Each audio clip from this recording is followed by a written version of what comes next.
So with the addition of Steve from Minecraft and Super Smash Bros. Ultimate, God, I can't believe that's a real sentence I just said in 2020, I can't help but feel that Super Smash Bros. As a series is changing, for better or for worse.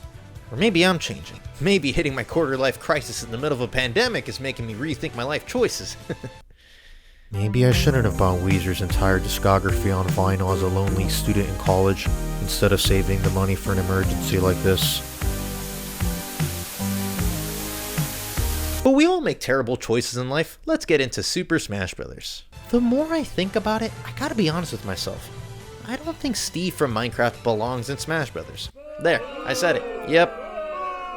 Why, you wanna fight about it? Before I get into this Mega Bloks personification, I'm not saying Minecraft ain't a big deal. It's one of the biggest games of the last decade. You can play this game on like every console and computer. You also got your phones, your tablets, your new 3DS's, what is it? PP Vitas, and the Fire OS. What the hell is a Fire OS? Oh god, turn it off! Turn it off! So yeah, you can say Minecraft, it's a pretty big deal, Paulie. But I think this sets a bad precedent for the future of Smash Bros., as well as what goes against the concept of what makes a Smash Bros. Game a Smash Bros. Game.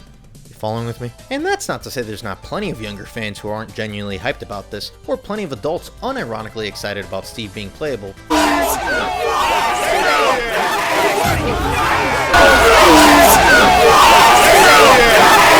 In order to explain where I'm coming from, we have to discuss and dissect what, in my opinion, makes a Smash Bros. Game, and then we'll get into my expert gamer opinion on why this meme of a character shouldn't be in Smash Bros.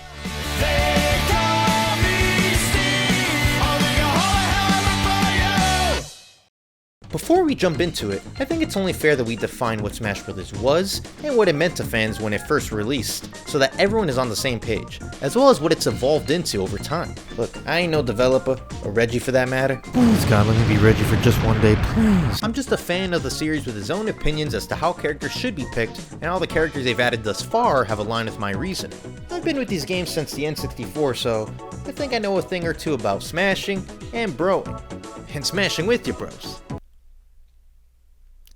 And smashing it, bros. Defining Super Smash Bros., I like to call it the celebration of Nintendo and gaming history crossover. Released back in 1999, the first Super Smash Bros. Was, at its core, a fighting game that featured Nintendo characters from different games battling out to see who was the strongest. This was seen by fans as a celebration of Nintendo, their franchises, history, and lore that were all featured in a single game. Smash then began to expand their roster with dozens of fan-favorite Nintendo characters, Easter egg event matches filled with fan service, hundreds of beautiful trophies from gaming history that you could admire from all angles. Hell, they even had biographies attached to them, for crying out loud.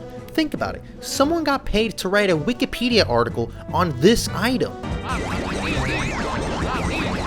Demos of classic NES and SNES games to introduce to newer gamers, a gigantic music collection of hundreds of old, new, and remix songs spanning decades of gaming history, an epic story mode of CGI cutscenes that crossed over multiple franchises long before Infinity War was even a cell in the Disney Marvel world. That was such a gross analogy, I apologize. This came together in celebrating these iconic gaming characters from Nintendo and classic gaming series. So with that all being said, let's break down our criteria for being a character in Smash Bros. While Sakurai himself has never released any official rules as to who can be in Smash Bros, other than they have to originate from a video game, the three main criteria I've laid out makes it so that every character introduced in Smash supports the celebration of Nintendo and gaming history crossover perspective I just described. Wow, that was a mouthful. So the first criteria is, you've gotta be a Nintendo character. Shocker, I know. And now, ladies and gentlemen, can we say that Steve from Minecraft is, in fact, secretly from Nintendo or any Nintendo affiliated franchises? No.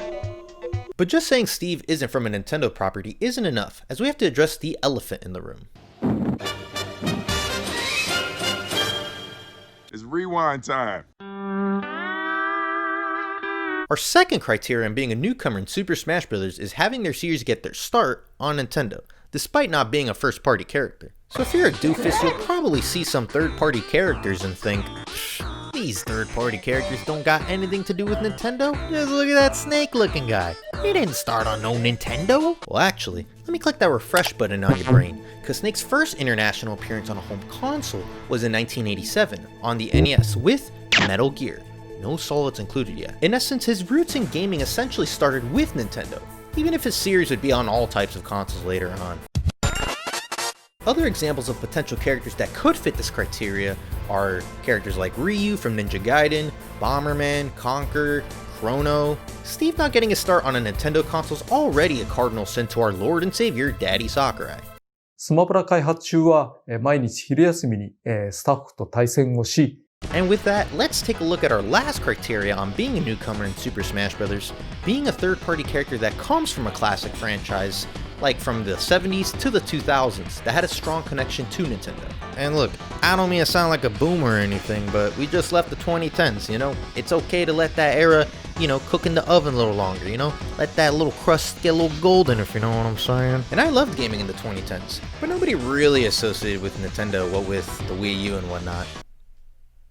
Unless you count Lego City Undercover, then count me in for him as a Smash character. A man has fallen into the river in Lego City. Start the new rescue helicopter. Sonic is a great example of a character that fits this criteria. He has a meaningful connection with Nintendo, and he's a classic among classic characters. To give a quick history lesson, back in the 90s, Mario and Sonic were Nintendo's and Sega's mascots, and were both involved in the biggest rivalry in gaming, possibly ever. You were either going out with Nintendo and had an SNES, or you broke up with them when Sega came into the mix with the Sega Genesis, or maybe you had an open relationship with both companies and had both consoles and loved them both in different ways, and what the am I talking about anymore? But ultimately, Sonic has had a big part in Nintendo's history as well, even eventually sharing a crossover game with Mario for crying out loud. Other great examples of potential characters that could fit in this criteria would be Crash Bandicoot, Rayman, Doom Guy, Scorpion, Tetris Block. The rest of the third-party characters are pretty self-explanatory. I mean, Mega Man, Heroes, Clouds, and Simon Belmont's franchises all got their start on NES, and Banjo on the N64 respectively, and are considered to be gaming icons that represent classic gaming. Similar to how Ryu and Pac-Man got their start on the arcades, Street Fighter II on the SNES was a huge deal at the time, and was the most successful console port for Capcom for the longest. And do I even need to justify Pac-Man? He was from the 70s chilling with Mr. Game & Watch. They were probably at the bar one day and was like, hey yo, if they ever make a crossover game with a bunch of different Nintendo characters in the year 2014, hit me up with the call. That shit's gonna be f***ing insane. Those are all the reasons, respectively, why I think Steve should not be in Minecraft. He doesn't really represent a classic gaming franchise, and he doesn't have his roots in Nintendo altogether. It's not like there's another character out there that challenges my perspective of Super Smash Bros. The same way Steve does, right?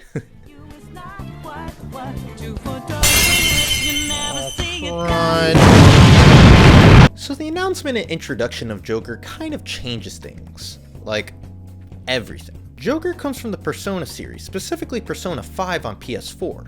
That's a series where their mainline games are solely on PlayStation. The only way I can spin this is that Joker stars in the 3DS spin-off game Persona Q2, a game that came out in Japan less than a month prior to the Joker in Smash Bros. Ultimate announcement at the Game Awards, and even then I'm stretching it. Every newcomer fit the bill before this one, and now the addition of Joker strips my preconceived notions of Super Smash Bros., and yet Steve is the one that surprises me the most. And I have nothing against Minecraft, but when I think of Steve, I don't think he fits in Smash Bros. I can't help but think of all the memes, cringy parody songs, Minecon clips, the way he just sticks out with all these made-for-Smash renders, the way he kind of cheapens the Nintendo Celebration angle, and I don't think he's a classic character or represents classic gaming. I never grew up with him, and I have no nostalgia for him, and maybe that's why I don't like him. Putting aside my own interpretations and why I think the series represents more than just a game, there's a new generation that's growing up with Minecraft, with Steve, and he's a classic to them. The same way I saw Mario, Link, Fox, and Donkey Kong fight for the very first time in a game blew my mind back then. The same way I first saw that commercial of the people in costumes beating the shit out of each other, Steve knocking out Mario in that reveal trailer is doing the same for plenty of other players. And who's to say that Sonic isn't basically a meme to younger generations? This game was never meant to appease the nostalgia of the first crop of gamers. It was meant to be a really good fighting game. Super Smash Bros. Ultimate ultimately changes its philosophy on how it chooses its characters and what it represents. Reggie said it best at the Game Awards. Smash isn't just a crossover fighting game that appeases classic gamers. Smash is now the biggest crossover fighting game that appeases all gamers. Everyone's in this game. right? So we've said that Super Smash Bros. Ultimate, it is the biggest crossover in video game history. Dare I say, the biggest crossover in entertainment. The Russo brothers might have some issues with that. And so... If Steve Minecraft can give some middle schoolers on a playground the same feeling my friends and I had when Snake and Sonic was first revealed, then I'm kinda glad about that, even if it's bittersweet. And with the floodgates of hell being opened and Super Smash Bros. Inevitably becoming Mugen, what are your thoughts on Steve? You like him? Hate him? Don't care? Drop a comment down below, like and subscribe to instantly die, hit the bell if you want to...